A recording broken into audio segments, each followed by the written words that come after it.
खास खबर के प्रस्तुतकर्ता हैं Patanjali Kesh Kanti advance herbal hair expert oil, scientific व इफेक्टिव सॉल्यूशन। सह प्रायोजक हैं doctor ortho ayurvedic oil and capsule, जोड़ों के दर्द की बेजोड़ दवा, पेट सफा आयुर्वेदिक चूर्ण, पेट सफा तो हर रोग दफा। और पारंपरिक बिरयानी का असली स्वाद, MDH बिरयानी मसाला, असली मसाले सच सच, MDH।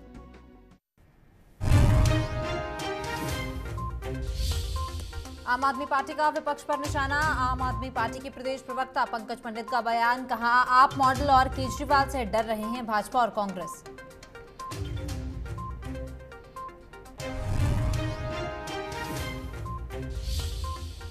छत्तीसगढ़ के सीएम भूपेश बघेल ने की प्रेस वार्ता के दौरान 5 अहम घोषणाएं की। सरकार बनने पर 300 यूनिट तक फ्री बिजली देने का किया ऐलान।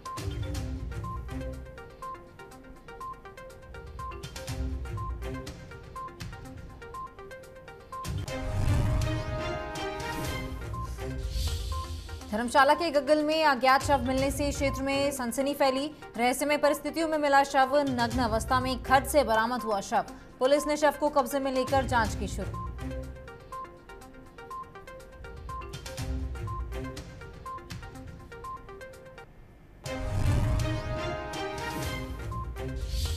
बिलासपुर के घुमारवी क्षेत्र में मनाया गया वन महोत्सव। जिला के 458 हेक्टेयर क्षेत्र में इस बार रखा पौधारोपण का लक्ष्य। राजेंद्र गर्ग ने की कार्यक्रम की अध्यक्षता।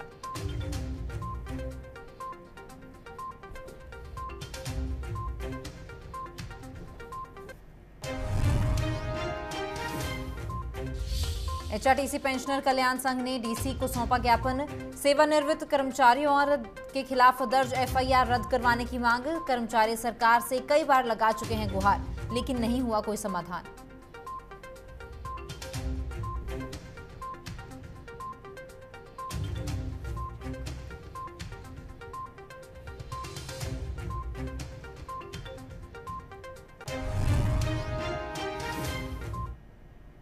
नमस्कार, इंडिया न्यूज पंजाब हिमाचल पर आपका स्वागत है। मैं हूं आपके साथ तमन्ना अरोड़ा। बुलेटिन की शुरुआत करेंगे।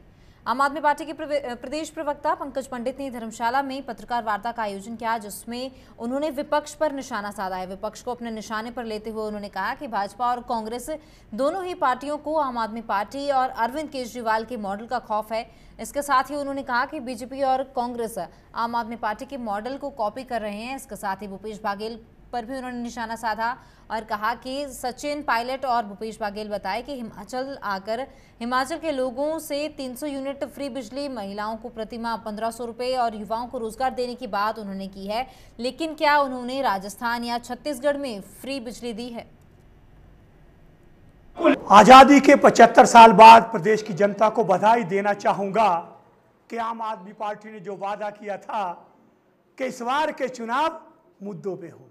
आज हिमाचल प्रदेश में बहुत खुशी की बात है, जिन दलों ने 50 साल तक बारी बारी राज किया, उन्हें भी आज याद आ रही है कि प्रदेश की जनता को कुछ देना चाहिए। ये बदलाव अचानक क्यों आया? ये दबाव है प्रदेश की जनता का आम आदमी पार्टी का।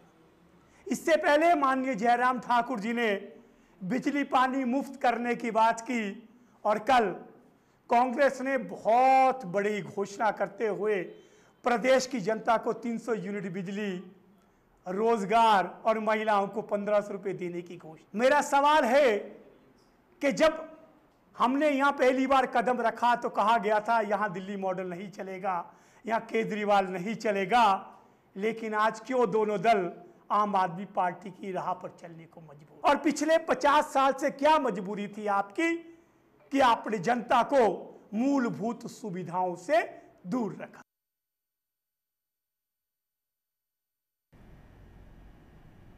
राजकीय स्नातकोत्तर महाविद्यालय हमीरपुर में नेताजी सुभाष चंद्र बोस के आजादी की लड़ाई में योगदान विषय पर राष्ट्रीय स्तरीय संगोष्ठी का आयोजन किया गया है। इस कार्यक्रम की अध्यक्षता ग्रामीण विकास, पंचायती राज, पशुपालन मंत्री वीरेंद्र कंवर ने की है। राष्ट्र स्तरीय इस सेमिनार का आयोजन नेताजी सुभाष चंद्र बोस के भूमिका के पुनर्लेखन पर इतिहास शोध संस्थान नेरी हमीरपुर और कोलकाता के मौलाना अबुल कलाम एशियाई अध्ययन संस्थान के संयुक्त तत्वाधान में हुआ है। इस कार्यक्रम में देश भर से करीब 60 विद्वानों और विषय शोधकर्ताओं ने भाग लिया है।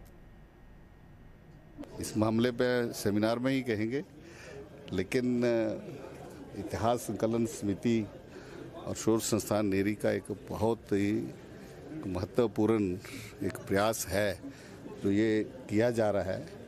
ये अमृत महोत्सव पूरे देश के अंदर मनाया जा रहा है उन हुतात्माओं के लिए कि जिन्होंने देश की आज़ादी के लिए अपने सब कुछ निछोवर कर दिया, लेकिन बहुत सारे ऐसे थे जो उस आज़ादी के जो मैं ये कह सकता हूँ का ये जो मंदिर बना उसके ये जो है वो नीम के पत्थर बन करके रह गए, वो सामने नहीं आए।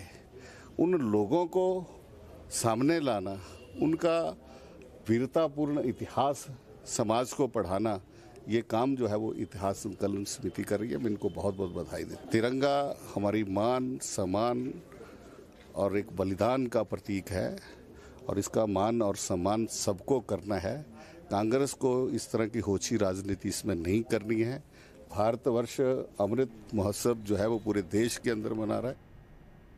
प्रदेश भाजपा कार्य समिति सदस्य और शाहपुर से भाजपा नेता कमल शर्मा ने कहा कि भाजपा परिवारवाद की राजनीति नहीं करती। आगामी विधानसभा चुनाव को लेकर उन्होंने कहा कि वो समय आने पर टिकट के लिए दावेदारी जताएंगे। टिकट मांगना हर कार्यकर्ता का हक है। ऐसे में उन्होंने वरिष्ठ नेताओं के समक्ष अपना पक्ष भी रखा। मंगलवार को शाहपुर के बसनूर में प्रेस वार्ता में कमल शर्मा ने जहां प्रदेश की जयराम सरकार की उपलब्धियों और योजनाओं पर वार्षिक कैलेंडर लॉन्च किया, तो वहीं हर घर तिरंगा अभियान के तहत शाहपुर विधानसभा क्षेत्र के 5000 घरों में अपने स्तर पर तिरंगा पहुंचाने की बात कही है। हर घर तक अपना लक्ष्य रखा है 5000 घरों तक तिरंगा झंडा पहुंचाने का। और एक आज एक कैलेंडर मैंने छपवाया था, उसका भी आज लोगों के बीच में उसको भी लेकर जाऊंगा, जिसमें से जो प्रदेश और केंद्र सरकार की जो उपलब्धियां रही हैं उनको जो लॉन्चिंग हुई है उसको लोगों के बीच में ले जाने के लिए इस कैलेंडर का भी विमोचन हुआ है। नहीं, कोई मेरी ओर से कोई शुल्क नहीं, मैं अपनी ओर से इसको फ्री ऑफ कॉस्ट लोगों के बीच में लेकर जाऊंगा। अगर मैं विधानसभा शाहपुर तक ही कार्य कर लूँ तो मेरे लिए बहुत बड़ा काम है ये, क्योंकि मैं छोटा सा एक पार्टी का कार्यकर्ता हूँ। तो मेरे को अगर मैं यहाँ तक भी यहाँ भी काफ़ी घरों तक पहुँचाने का प्रयास करूँ तो मेरे लिए बहुत बड़ा कार्य होगा ये। दावेदारी तो हर एक कार्यकर्ता कर सकता है भारतीय जनता पार्टी का, जो भी संगठन के लिए काम करता है। हमारा शीर्ष नेतृत्व कहता है कि टिकट कोई भी मांग सकता है, तो उसी के तहत मद्देनज़र मैं भी टिकट का चाहवान हूँ शाहपुर से। भारतीय जनता पार्टी अगर शीर्ष नेतृत्व को लगता है कि शाहपुर से कोई नया उम्मीदवार नया चेहरा लेकर आना, तो मेरी भी उसके लिए दावेदारी है। नहीं, ऐसे होता है कि संगठन जो तय करता है, संगठन के आगे किसी की नहीं चलती। भारतीय जनता पार्टी का जो संगठन शीर्ष नेतृत्व तय करेगा उसके वो सबके लिए मान्य होता है, चाहे वो कितना भी बड़ा नेता हो।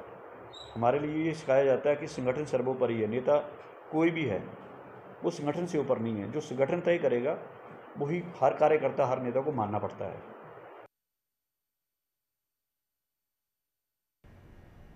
आईटीबीपी की 2 बटालियनों के जवानों और विभिन्न सामाजिक संगठनों ने हर घर तिरंगा अभियान के दौरान रामपुर में तिरंगा यात्रा निकाली और लोगों को राष्ट्रीय ध्वज भी बांटे। इस दौरान आईटीबीपी के जवानों ने तिरंगा के महत्व को समझाया और इस आज़ादी के अमृत महोत्सव के दौरान तिरंगा यात्रा के साथ साथ रक्तदान शिविर का भी आयोजन किया गया। प्रियंका है। मैं आज हम जैसे कि आप देख रहे हैं रामपुर शहर में आज 75वें स्वतंत्रता दिवस के उपलक्ष्य पे रैली निकाली जा रही है। तो हमने भी इसी उपलक्ष्य पे आज रक्तदान शिविर का आयोजन किया गया है। आज मेरे बेटे का जन्मदिन है, इस उपलक्ष्य पे भी हमने इसको मनाया है। तो मेरा आप सबसे अनुरोध है कि जिस तरह से लोग हर एक व्यक्ति आगे आए और अपने बढ़ चढ़कर हिस्सा ले। जहाँ देश 75वां स्वतंत्रता दिवस तिरंगा घर घर तिरंगा के रूप में मना रहा है, वहीं रक्तदान सेवा परिवार सोसाइटी आज रक्तदान शिविर और कोरोना बूस्टर डोज को लगाने का काम भी कर रही है। इसके अलावा आज रामपुर में आईटीबीपी की 2 बटालियनों द्वारा घर घर तिरंगा रैली निकाली गई और पूरे बाजार में तिरंगा बांटा गया। बरसगांठ के ऊपर भारत सरकार का हर घर तिरंगा जो मिशन है, उसके तहत 15 से लेके 13 से लेके 15 अगस्त तक जितने भी हमारे घर है उसमें तिरंगा लेके जाना और तिरंगा हर घर में फहराना, जो भारत सरकार का जो मिशन है, उसी मिशन के तहत district administration Rampur, SDM Rampur की तरफ से और मिशन हरियाली, एनजीओ, विभिन्न संस्था ने हम के साथ मिलके हम ये अभियान चलाया जा रहा है। हिमाचल प्रदेश के जिला कांगड़ा के गग्गल की माझी खड्ड में आज एक अज्ञात शव मिलने से क्षेत्र में सनसनी फैल गई है। रहस्यमय परिस्थितियों में मिले इस व्यक्ति के शव पर कोई भी कपड़ा नहीं था। व्यक्ति का शव नग्न अवस्था में बरामद हुआ है। खड्ड से इसे बरामद किया गया है। शव के साथ किसी भी तरह की कोई सामग्री बरामद नहीं हुई है जिससे कि मृतक की कोई पहचान की जा सके। पुलिस ने शव को फिलहाल कब्जे में लेकर आगामी कार्रवाई शुरू कर दी है।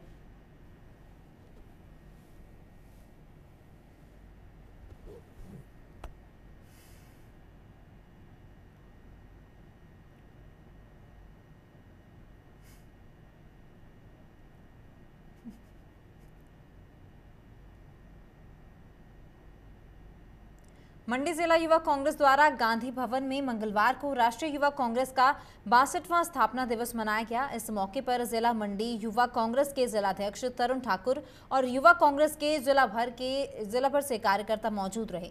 जानकारी देते हुए मंडी जिला युवा कांग्रेस जिलाध्यक्ष तरुण ठाकुर ने कहा कि जिला भर के युवा कांग्रेस कार्यकर्ताओं द्वारा मंडी में राष्ट्रीय युवा कांग्रेस का 62वां स्थापना दिवस मनाया गया है और इसके साथ ही समस्त पदाधिकारियों और कार्यकर्ताओं ने देश में युवाओं द्वारा विभिन्न सामाजिक कार्यों को लेकर आगे आने को लेकर शपथ ली है। युवा कांग्रेस के स्थापना दिवस पर मैं पूरे प्रदेश के युवाओं को और पूरे देश के युवाओं को बधाई एवं शुभकामनाएं देता हूं। आज हमारा 62वां जो स्थापना दिवस आज जिला मंडी में हमने मनाया, जिसमें कि जो देश में अहम कार्य करने के लिए युवाओं को आना चाहिए, बढ़ चढ़कर भाग लेना चाहिए। आज के उसके प्रति आज युवा कांग्रेस के साथियों ने शपथ भी ली और तमाम जो सामाजिक और भारत वर्ष में जो भी कार्य जो समाज के लिए हम कर सकते हैं उसके लिए न्यौछावर रहेंगे। और एक बार फिर से तमाम युवा कांग्रेस की कार्यकर्ताओं की ओर से मैं पूरे प्रदेश व देश के युवाओं को युवा कांग्रेस के स्थापना दिवस पर हार्दिक बधाई एवं शुभकामनाएं देता हूं। आप जानते हैं कि किस प्रकार से लगातार जो बेरोजगारी का स्तर है हिमाचल प्रदेश में दिन प्रतिदिन बढ़ रहा है, लेकिन कांग्रेस पार्टी के द्वारा कई सरकारें आई, कई सरकारें जाती है, लेकिन कांग्रेस पार्टी एक ऐसी पार्टी है जिसमें कि युवा साथियों को फ्रंट फुट में रखकर युवाओं को रोजगार देती है। अभी आपने मैनिफेस्टो भी अपने कांग्रेस पार्टी का पढ़ा होगा, जिसमें कि कांग्रेस पार्टी वचनबद्ध रहेगी कि वे 5 लाख युवाओं को नौकरी का संसाधन देगी, जिसमें कि आने वाले गवर्नमेंट में तुरंत ही युवा साथियों के लिए रोजगार का प्रावधान जो कांग्रेस पार्टी के द्वारा किया जा रहा है, जिसके लिए कि हम धन्यवाद करते हैं कांग्रेस पार्टी का। हिमाचल प्रदेश के मुख्यमंत्री जयराम ठाकुर ने सोलन में विभिन्न विकास परियोजनाओं के दृश्यों से उद्घाटन और शिलान्यास किए हैं, जिसमें उन्होंने कहा कि हमें खुशी है कि हम हिमाचल प्रदेश के गठन के 75 वर्ष मना रहे हैं और आज सोलन जिला में 2 कार्यक्रम भी सफल रहे हैं। मुख्यमंत्री ने कहा कि हम हिमाचल यात्रा को हिमाचल प्रदेश के लोगों को समर्पित कर रहे हैं। इसके साथ ही हम युवाओं को हिमाचल प्रदेश का इतिहास जानने के लिए भी प्रेरित कर रहे हैं। आज मुझे इस बात की खुशी है कि हम हिमाचल प्रदेश के अस्तित्व के यानी कि गठन के 75 वर्ष के कार्यक्रम जो मना रहे हैं। आज 2 कार्यक्रम हमने सोलन जिला के अंतर्गत रखे थे, एक सबाथू में और दूसरा यहाँ कंडा घाट में। दोनों कार्यक्रम बहुत सफल कार्यक्रम हुए। मैं सभी आयोजकों को बहुत बहुत बधाई देता हूँ और मैं इतना जरूर कहना चाहता हूं कि हिमाचल प्रदेश की इस यात्रा को हम डेडिकेट कर रहे हैं हिमाचल प्रदेश की जनता को, जिनने मेहनत खून पसीने से करने के बाद जो है इस हिमाचल प्रदेश को आगे यहां तक पहुंचाने में अपना योगदान दिया है। और उसके साथ साथ में हम नौजवान पीढ़ी को भी इस बात के लिए प्रेरित कर रहे हैं कि हिमाचल का इतिहास जानिए, इस संघर्ष को जानिए, जहाँ पूरा देश अमृत महोत्सव मना रहा है आज़ादी के 75 वर्ष पूरे होने पर। वहाँ ये आवश्यकता है देश के इतिहास को भी समझने की और हिमाचल कहाँ से सफर शुरू करने के बाद यहाँ पर पहुँचा है और इसमें किन लोगों का योगदान है ये जानने का विषय है। सर ये हॉस्पिटल का काम अधूरा और स्टेडियम का काम, ये सारी चीज़ें हो जाएंगी। लेकिन मैं इतना जरूर कहना चाहता हूँ कि हमारी सरकार ने 4.5 वर्ष से ज़्यादा के इस कार्यकाल में प्रयत्न किए हैं सोलन क्षेत्र में डेवलपमेंट के। आज भी 145 करोड़ रुपए के उद्घाटन और शिलान्यास हमारे यहाँ पर इस विधानसभा क्षेत्र के अंतर्गत हुए।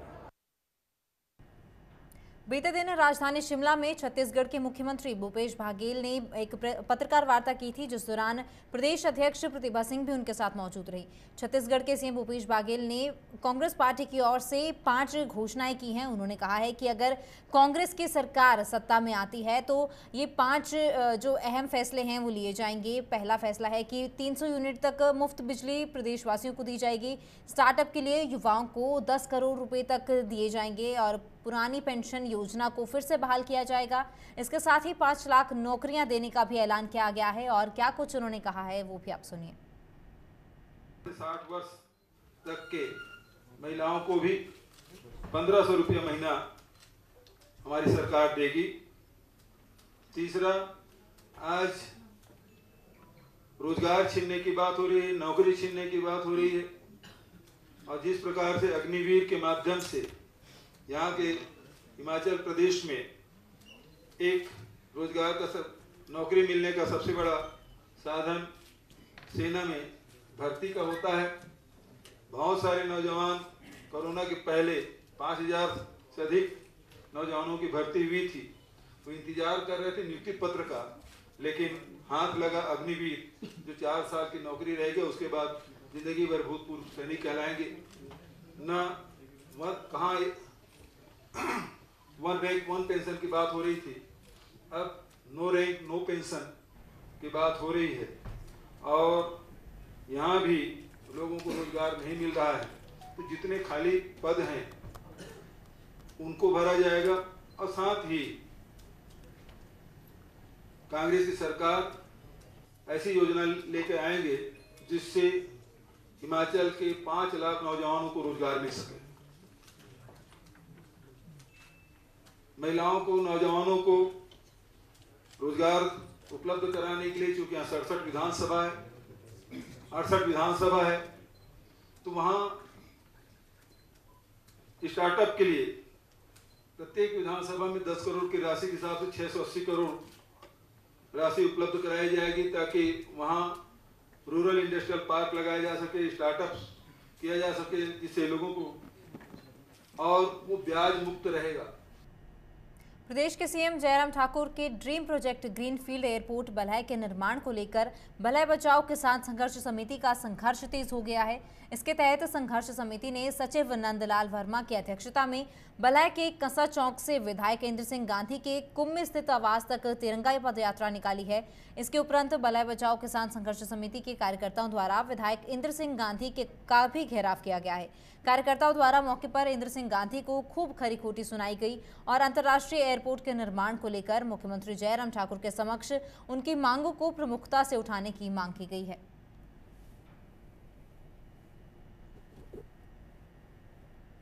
मुख्यमंत्री जी कहते हैं कि मैं हवाई अड्डा बनकर रहेगा, ठीक है, हम उसका विरोध नहीं करते हैं, वो बनाए, लेकिन बल्कि उपजाऊ ज़मीन होने के साथ साथ प्रवासी मजदूरों को, यहाँ के नौजवानों को, किसानों को रोजगार दे रखा है, उससे वंचित हो जाएंगे। हमारा कोर कमेटी का एक प्रतिनिधि मंडल माननीय विधायक श्री इंद्र सिंह गांधी जी के आवास पर मिला और उन्हें अपना एक ज्ञापन सौंपा और उनसे आग्रह किया कि हमारी इस बात को मुख्यमंत्री तक जरूर पहुंचाएं। मुख्यमंत्री से अनुरोध करते हैं कि ये जो बल को उजाड़ने की कोशिश कर रहे हैं और नौजवानों को बेघर करना चाहते हैं, जिनका आज इससे रोजगार है, तो उसको हमें चाहते हैं कि अगर बनाना है तो कहीं दूसरी जगह बनाया जाए। और आज जो हमने जो रैली निकाली, ये हमने झंडा दिवस जो मनाया और यहाँ जो है इंद्र सिंह गांधी जी के घर तक ले आए, और इसके लिए जो है हम सरकार से और माननीय विधायक साहब से अनुरोध करते हैं कि ये जो बल के मिनी पंजाब है इसको बचाया जाए। बल बचाओ संघर्ष समिति ने जो पद यात्रा, तिरंगा पद यात्रा जो है कंसा चौक से माननीय विधायक साहब के घर तक निकाली, बल में हवाई अड्डा बन रहा है जिसमें हमारी उपजाऊ ज़मीन है वो मैक्सिमम उजड़ रही है, लोग घरों से बेघर हो रहे हैं। इसलिए माननीय विधायक महोदय से डेपुटेशन के तौर पर हम सभी मिले। इन्होंने आश्वासन दिया कि मैं इस मुद्दे को माननीय मुख्यमंत्री महोदय के पास। हिमाचल प्रदेश का पहला युवा पहलवान जो भारतीय खेल प्राधिकरण में कोच के रूप में सिलेक्ट हुआ है और आजकल रांची में अपनी सेवाएं दे रहा है। हरप्रीत सिंह जिला बिलासपुर के श्री नैना देवी विधानसभा क्षेत्र के अंतर्गत गांव नीला का रहने वाला है। हरप्रीत सिंह माता के दरबार में दर्शनों के लिए पहुंचा और वहां आशीर्वाद उन्होंने लिया। हरप्रीत ने पत्रकारों को बताया कि वह state level, junior national, senior national तक कुश्ती में भाग ले चुके हैं। उसके बाद उन्होंने कोच के लिए डिप्लोमा किया और उनकी नियुक्ति भारतीय खेल प्राधिकरण में हुई है। बता दें कि पहलवानी उन्हें विरासत में मिली है। उनके पिता राम आसरा भी पेशे से पहलवान रहे हैं। Wrestling coach in sports authority of India. मैं अभी हाल ही में भारतीय खेल प्राधिकरण में कुश्ती के कोच के पद पर नियुक्त हुआ हूं और आजकल मैं झारखंड की राजधानी रांची में पोस्टेड हूं। तो हमें बहुत अच्छा मतलब वहां काम सीखने को मिल रहा है कि भारतीय खेल प्राधिकरण में एक बहुत अच्छी अपॉर्चुनिटी मिली है। तो हम भी ये चाहते हैं कि हमारे जैसे हिमाचल में हैं, हमारे स्पोर्ट्स मिनिस्टर श्री अनुराग ठाकुर जी हैं, वो आजकल स्पोर्ट्स को काफ़ी बढ़ावा दे रहे हैं। तो उनके प्रयास से आजकल क्या है कि जितने NCO हैं SI के उन फॉरेन में कैंप के लिए भी भेज रहे हैं और खिलाड़ियों को अच्छी सुविधा मिल रही है, खाने पीने की अच्छी डाइट दे रहे हैं और काफ़ी मतलब स्पोर्ट्स को उठाने का प्रयास करें। तो हम ये चाहते हैं कि अगर हिमाचल में भी इसी तरह से अगर सेंटर 1-2 SI के डेवलप हों तो यहाँ से जो इंटरनेशनल लेवल पर अच्छे प्लेयर निकल सकते हैं और काफ़ी टैलेंट है, जो टैलेंट है वो हिमाचल का वो आगे ऊपर उभर के आ सकता है।